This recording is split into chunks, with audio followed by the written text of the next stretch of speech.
Hello students, welcome back to the channel. हम लोग class 10th का साइंस में चैप्टर नंबर फर्स्ट कर रहे थे, केमिकल रिएक्शन एंड इक्वेशन, जिसमें हम लोगों ने लास्ट क्लास में जाना था कि टाइप्स ऑफ रिएक्शन क्या होती है। उसमें हमने पढ़ा था कॉम्बिनेशन रिएक्शन के बारे में, डिस्प्लेसमेंट रिएक्शन के बारे में, डिकम्पोजिशन रिएक्शन के बारे में और डबल डिस्प्लेसमेंट रिएक्शन के बारे में।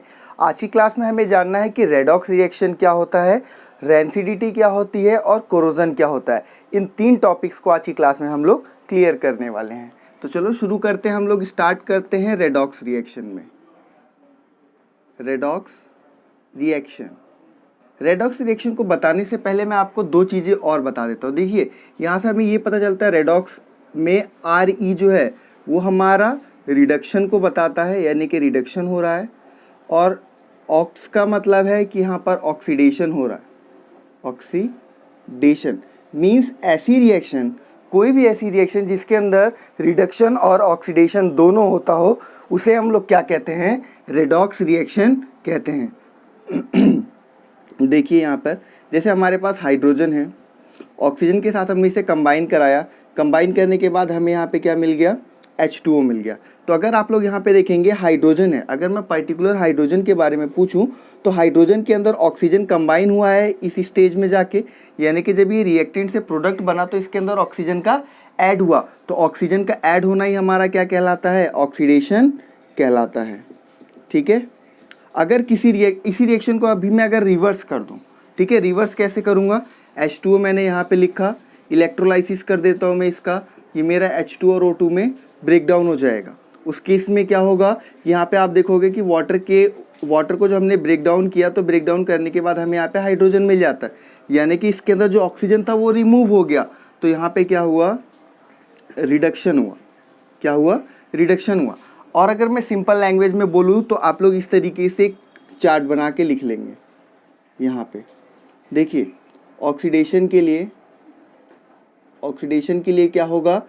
या तो ऑक्सीजन ऐड हो रहा है, ठीक है, इस तरीके से एक ना, प्लस O का मतलब या तो ऑक्सीजन ऐड हो रहा है या तो हाइड्रोजन जो है वो रिमूव हो रहा है। अगर हाइड्रोजन रिमूव होता है किसी केस में तो वो भी क्या है? ऑक्सीडेशन कहलाएगा। जरूरी नहीं है कि ऑक्सीजन ही ऐड हो रही हो, अगर हाइड्रोजन रिमूव हो रहा है तब भी ऑक्सीडेशन है।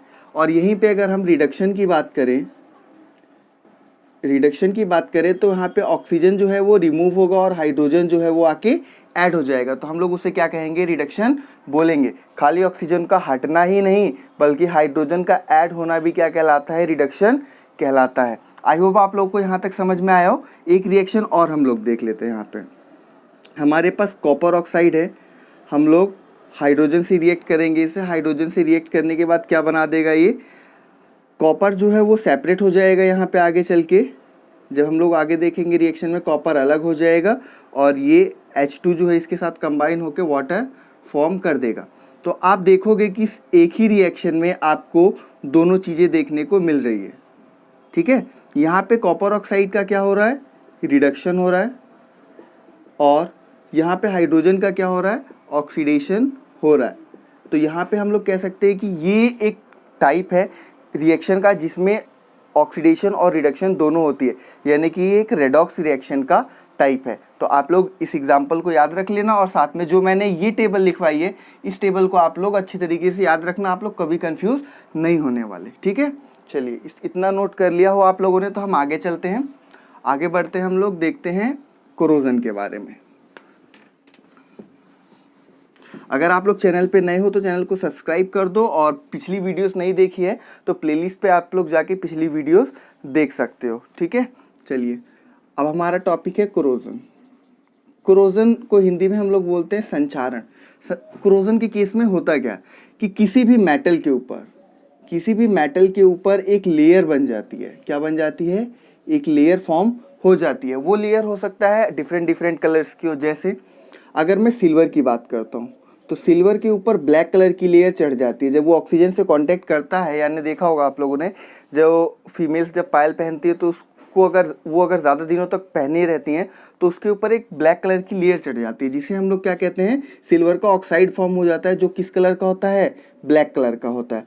अगर आपके पास कोई भी कॉपर का बर्तन है, वो ज़्यादा समय तक खुले में छोड़ दिया आपने, तो कैसा हो जाएगा? वो ग्रीनिश कलर का हो जाएगा।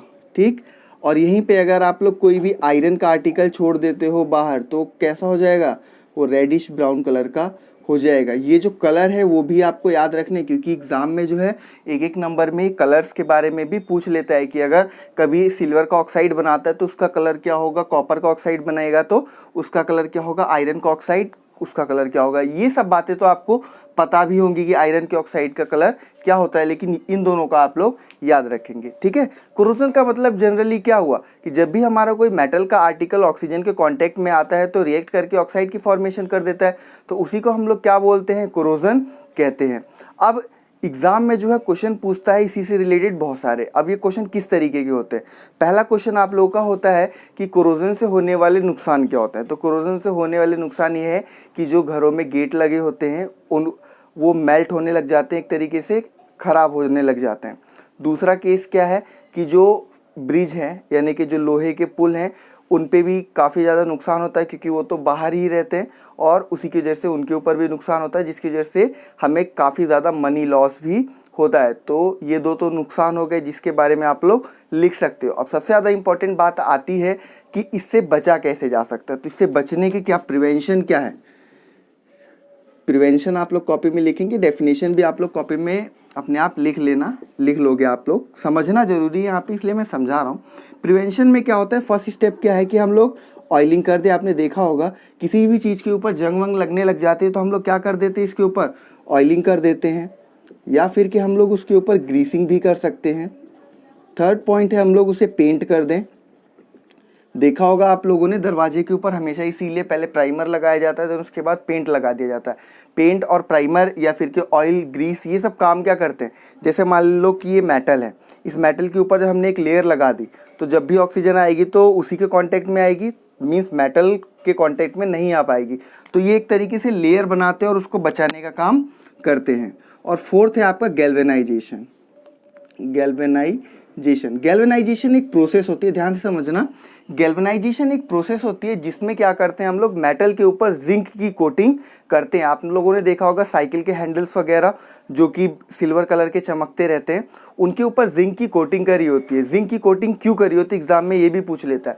जिंक की कोटिंग इसलिए करी होती है कि जिंक जो होता है एक सेल्फ सेक्रीफाइसिंग मेटल होता है, जो खुद तो खराब हो जाता है लेकिन दूसरे मेटल को खराब होने नहीं देता है। तो याद रखना, जिंक एक सेल्फ सेक्रीफाइसिंग मेटल होता है और गैल्वेनाइजेशन प्रोसेस में जिंक ही इस्तेमाल किया जाता है। ये एक सेल्फ सेक्रीफाइसिंग मेटल होता है, सेल्फ सेक्रीफाइसिंग मेटल होता है, खुद नष्ट हो जाता है लेकिन अपने मेटल को खराब होने नहीं देता है। ठीक है, यहाँ तक पोर्शन कंप्लीट हुआ। अब हमारा लास्ट टॉपिक है रेनसिडिटी के बारे में। अब रेनसिडिटी के बारे में भी जान लो। रेनसिडिटी को हम लोग हिंदी में बोलते हैं विकृत गंधिता।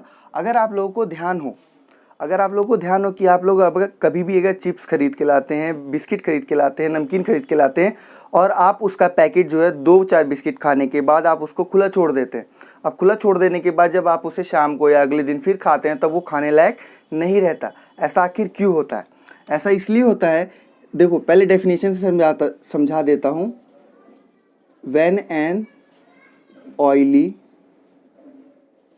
और fatty substance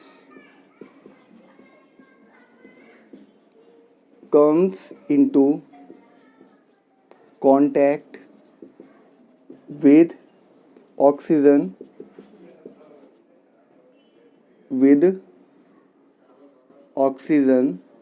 it oxidizes the food और आइटम, यानी कि जो भी फूड या आइटम है उसको क्या कर देगा, वो ऑक्सीडाइज कर देगा और उसका टेस्ट खराब कर देगा।